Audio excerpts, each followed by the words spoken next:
What are we doing here? And where are we gonna go? It's like we just woke up one morning and then it's welcome to the show. Don't ask any questions, just go with the flow. Make as much money as you can and try your best not to get broke. Copy everything you see on the TV, from the hairstyles to the clothes, and don't think too often, just do exactly as you're told. And if you ever get confused, then just turn towards the alcohol. You'll still hear your thoughts, then just turn up the radio as you learn to live a lifestyle of drugs, sex, and rock and roll.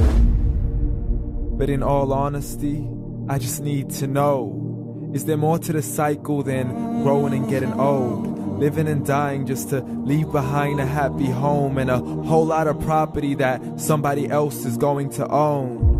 I just really need to know before the casket's closed, 'cause I'm not willing to gamble with my soul, nor am I ready to take any chances. These are just simple life questions and I'm just searching for some answers.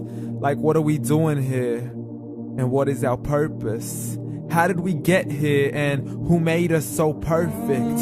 And what happens once we go, or is this world all really worth it? Questions we don't answer because apparently we don't really have to. There's no purpose to this life and our existence is merely natural. Then in that case, please let me ask you, did you create yourself, or was it somebody else who had fashioned you? 'Cause you're a being that's impeccable, faultless and unparalleled. You're a product of supreme intelligence and I'm merely being rational. For there isn't a camera on this earth that can come close to the human eye, nor a computer that can compete alongside the human mind. And if the whole world was to come together, we wouldn't be able to create a single fly. So many signs, yet we still deny. As science tries to justify that all this could come from none, when it's a simple sum. 0 plus 0 plus 0 cannot possibly ever give you 1. So from where did all this order come? For everything has its origins, a maker, a creator of its own. I mean, the only reason you're watching this video is because somebody had to press upload. So we can believe in the Big Bang, but I'd rather believe in He who caused it to explode. Allah, the creator of everything along with every single soul. The ever-living, the master, the only one who is in control. Unlike his creation, beyond our imagination. And no, he's not a man, nor does he have any partners in association. He's on his own. And no, he did not ever leave us alone. Just like every manufacturer, he left us with an instruction manual. The Quran and Islam, and I'm sorry to jump to conclusions, but it's the only one possible. The only definition of God is the one and only supreme being. It's logical, a book with 0 contradictions, with miracles that are both scientific and historical, all revealed over 1400 years ago.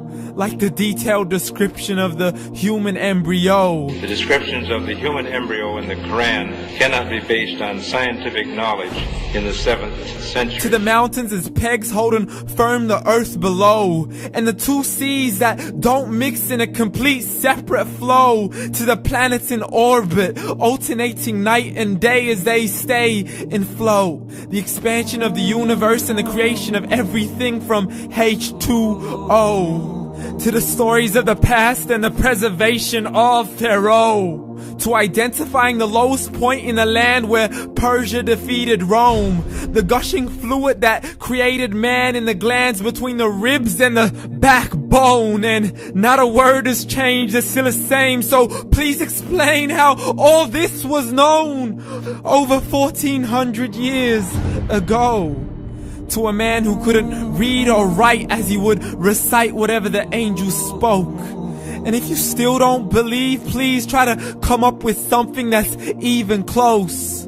But you can't, so we took God as a mockery and his messengers as a joke. Muhammad could not read or write. How's somebody who can't read or write gonna start a religion? Dismissed his scriptures as legends and tales of the ancient folk, as we live life according to our whims, desires and hopes. saying this life is the only home we will ever know. We will live then die, then simply turn to bones. YOLO! Correction, after the grass dies, the rain arrives and it regrows, and Allah promises to do the same thing to your very soul and bring you back from your very fingertips to your toes, as the all-seeing supreme being watches us so close, and we are surely being tested in our wealth, our health, and our self, and everything that we've been blessed with. So believe, for we will surely be resurrected and be brought back to our Lord and account for every single deed, as He hands us our books and orders us to read. From the bad to the good and everything in between. You yourself are sufficient for your own accountability, so don't be mad at me. You are the one who thought He wouldn't come back to me. I gave you a whole life long to search after me, but you were busy in all that which was temporary. So read, and glad tidings to all those who believed. And if you disbelieve, read. And don't let that day be the first day you find out what your life really means. Read.